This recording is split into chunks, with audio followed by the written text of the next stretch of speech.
안녕하세요. 오직 여러분의 아름답고 건강한 코만을 생각하는 오직코 원장 윤현철입니다. 오늘은 많이들 궁금해하시는 부분인데 기능성 코성형 수술이 뭔지에 대해서 간략하게 설명을 드리려고 합니다.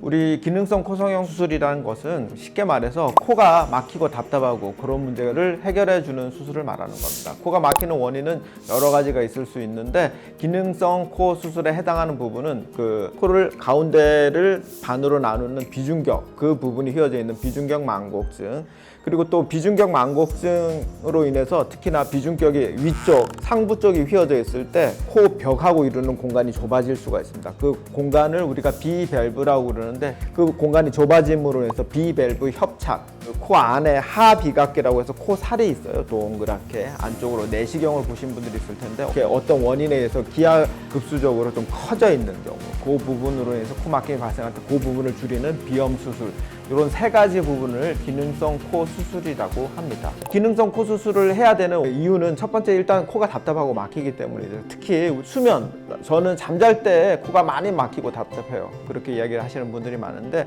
코라는 거는 살아있는 구조물이에요. 그렇기 때문에 늘상 막혀 있는 것도 아니고 또 늘상 뚫려 있는 것도 아닙니다. 주무시기 전에 이제 자리에 눕다 보면 얼굴 부분이 아무래도 심장보다 낮아지게 되죠. 그렇게 되면 비중격 부분, 하비각계, 비밸브 부분의 점막들, 그 부분에 혈액순환, 혈류가 많이 모이게 되니까 아무래도 서서 활동을 할 때보다는 코가 좀 많이 붓게 돼요. 그러면은 공기를 지나가는 통로가 좁아지게 되죠. 그 부분을 개선을 시켜주는 겁니다. 많은 분들이 자다가 깨는 경우가 많아요. 코가 답답해서.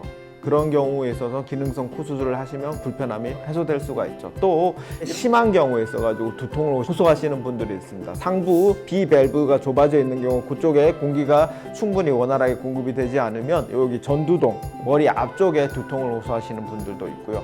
또 그게 심한 경우에 있어가지고 염증이 생기고 농이 생겨서 발생하는 축농증, 후각장애, 여러 가지 불편함이 생길 수 있습니다. 그래서 우리가 편하게 바르게 숨 쉴 수 있는 그런 수술을 기능성 코 수술이라고 할 수 있습니다. 근데 이제 최근에 들어가지고는 그러한 기능성 코 수술을 하면서 이제 자기가 평상시에 조금 아쉬워했던 거, 나는 코가 좀 둘렸다, 낮다, 좀 퍼져 있다, 또는 뭐 코 부분이 낮다, 콧볼이 넓다, 이런 부분들을 동시에 같이 수술을 할 수 있느냐라고 문의가 많은데요. 수술을 동시에 진행을 할 수 있고 또 동시에 진행을 하는 게 저는 맞다고 생각을 합니다.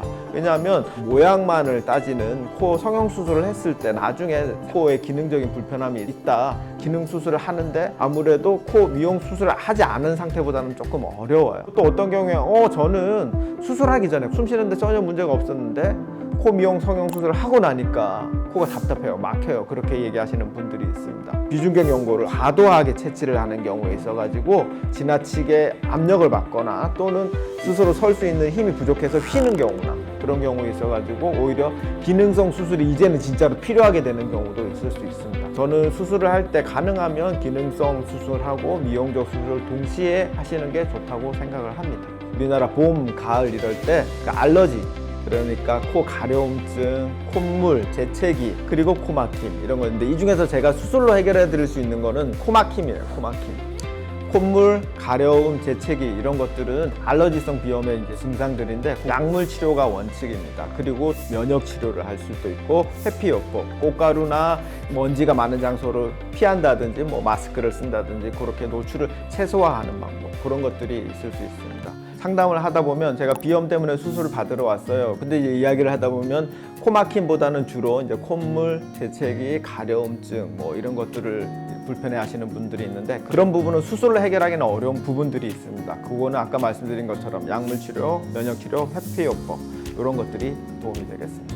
기능성 코 수술은 질병입니다. 그렇기 때문에 다행스러운 점은 보험 혜택을 받으실 수 있어요. 그래서 기능성 코 수술을 전문으로 하는 병원을 찾으시면 그 부분에 대해서 준비를 해야 되는 거, 뭐 서류나 입원 이런 것들에 대해서 자세한 안내를 해드릴 것입니다. 기능성 코 수술을 받으시면 모든 수술이 다 이렇게 보험 혜택을 받으실 수 있느냐, 그건 사실은 아닙니다. 기능성 수술을 받으시면서 내가 이렇게 평상시에 좀 아쉬웠던 부분에 대해서 미용적으로 조금 만족도를 높이고 싶다 해서 미용성 코 수술을 같이 하려고 한다, 그럼 미용성 코 수술 부분에 대해서는 보험 혜택이 되지 않습니다. 오늘은 많은 분들이 궁금해하는 기능성 코 성형 수술에 대해서 말씀을 드렸습니다.